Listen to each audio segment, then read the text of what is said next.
ফিরলাম বিরতির পর। আরজিকর কাণ্ডের আবহে এবার প্রধানমন্ত্রী নরেন্দ্র মোদীর নয়া বার্তা এবং মহিলাদের ওপর যে সমস্ত অত্যাচারগুলো হয় তার জন্য দ্রুত নিষ্পত্তি দরকার। প্রধান বিচারপতি পাশে বসে আরজিকর মামলা দ্রুত নিষ্পত্তি চাইলেন প্রধানমন্ত্রী মোদী। মহিলাদের ওপর হওয়া অপরাধ কমাতে হবে বললেন প্রধানমন্ত্রী মোদী। কথা বলবো, টেলিফোন লাইনে রয়েছেন আমাদের প্রতিনিধি শুভেন্দু সরকার। শুভেন্দু, ঠিক কি বলেছেন আজ প্রধানমন্ত্রী? দেখো সুমন্ত, আরজিকর কাণ্ড নিয়ে রীতিমতো তোলপাড় গোটা দেশে এবং স্বাভাবিকভাবেই রোজ আমরা দেখতে পাচ্ছি কোথাও না কোথাও বিক্ষোভ, প্রতিরোধ, প্রতিবাদ হয়ে চলেছে এবং ইতিমধ্যে আমরা দেখেছিলাম নবান্ন অভিযানও হয়েছিল বাংলার বুকে এবং হঠাৎ এই আরজিকর গোটা দেশ তোলপাড় তা কিন্তু স্বাভাবিকভাবে বোঝা যাচ্ছে। সবার মনে সাড়া চলেছে ইতিমধ্যে বহু পরিচিত মুখ, তারা তাদের নিজস্ব রকম ভাবে তাদের নিজস্ব ধরনের প্রতিবাদ জানিয়েছেন। রাষ্ট্রপতি, স্বয়ং রাষ্ট্রপতি, তিনি প্রতিবাদ জানিয়েছেন এই ঘটনায়। এবার কিন্তু মুখ্যমন্ত্রী তিনিও মুখ খুলেছেন। দেখো, সুপ্রিম কোর্টের ৭৫ বছরের পূর্তি উপলক্ষে একটি অনুষ্ঠানে তিনি গিয়েছিলেন এবং সেখানে প্রধান বিচারপতির পাশাপাশি বসেছিলেন। প্রসঙ্গত বলে রাখি, এই আরজিকরের মামলাটা কিন্তু সুপ্রিম কোর্টে চলছে। সুপ্রিম কোর্টে আরজিকরের মামলা চলছে এবং এই অনুষ্ঠানে প্রধান বিচারপতির পাশেই কিন্তু বসেছিলেন নরেন্দ্র মোদী।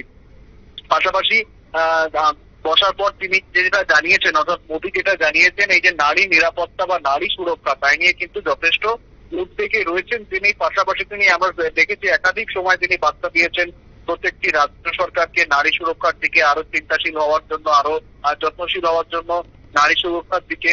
এবং এখনো কিন্তু তার মুখে একই রকম কথা শোনা গেল, মহিলাদের সুরক্ষা নিশ্চিত করতে হবে এবং পাশাপাশি মহিলাদের বিরুদ্ধে হওয়া অন্যায়ের দ্রুত বিচার করতে হবে। দেখো, এখানে বলে রাখা ভালো, মমতা ব্যানার্জি তিনি নতুন আইন যে কথা বলছেন বা যে মন্তব্য ঘোরাফেরা করছে তার চিঠি লিখেছেন তিনি, যেটা তারপরে যে মমতা ব্যানার্জির এই চিঠির পরে প্রধানমন্ত্রীর এই বার্তা কিন্তু যথেষ্ট ইঙ্গিতবহ। প্রধানমন্ত্রী যেটা জানাচ্ছেন, দেশে কিন্তু অলরেডি এরকম আইন রয়েছে। মহিলাদের বিরুদ্ধে যে সমস্ত অত্যাচারগুলি চলছে সেই অত্যাচারগুলি থেকে প্রতিহত করার জন্য বা অপরাধীদের যথাযথ শাস্তি দেওয়ার জন্য যথেষ্ট আইন রয়েছে এবং পাশাপাশি ফাস্ট ট্র্যাক কোর্টও রয়েছে। ২০১৯ সাল থেকে ফাস্ট ট্র্যাক কোর্ট আইন পাস হয়েছে, যা উইটনেস ডিপোজিশন সেন্টার তৈরি করা হয়েছে, জেলার মনিটরিং কমিটিও রয়েছে এবং সবাই গুরুত্বপূর্ণ ভূমিকা পালন করছে। মহিলাদের নিরাপত্তা নিশ্চিত করতে এই কমিটি আরো শক্তিশালী হওয়া দরকার এবং বিচার প্রক্রিয়া কিন্তু আরো দ্রুত হওয়া দরকার, এমনটাই জানাচ্ছেন প্রধানমন্ত্রী।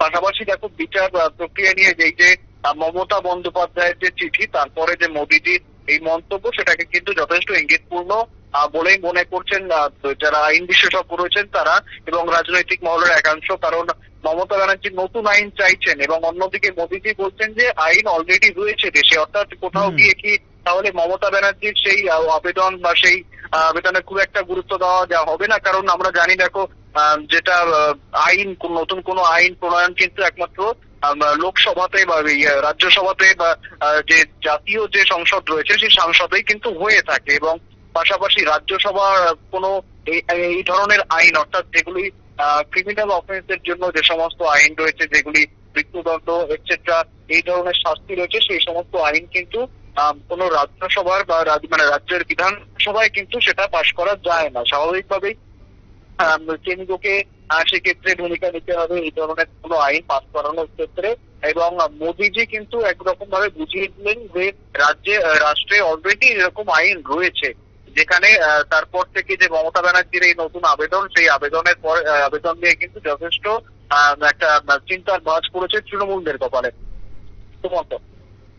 ধন্যবাদ শুভেন্দু সরকার আমাদের প্রতিনিধি। কথা বলছিলাম তার সঙ্গে। ইতিমধ্যেই কিন্তু আপনারা জানেন যে আজকে সুপ্রিম কোর্টের একটি বিশেষ অনুষ্ঠান ছিল। সেই অনুষ্ঠানে প্রধানমন্ত্রী নরেন্দ্র মোদী এবং প্রধান বিচারপতি DY চন্দ্রচূড় আজ পাশেই বসেছিলেন এবং সেখানে গিয়ে প্রধানমন্ত্রী মোদীর এক নয়া বার্তা, যে মহিলাদের ওপর যে ধরনের অত্যাচারগুলো হয় সেই ধরনের অত্যাচারের জন্য দ্রুত নিষ্পত্তির প্রয়োজন রয়েছে বলেই মনে করেন প্রধানমন্ত্রী মোদী।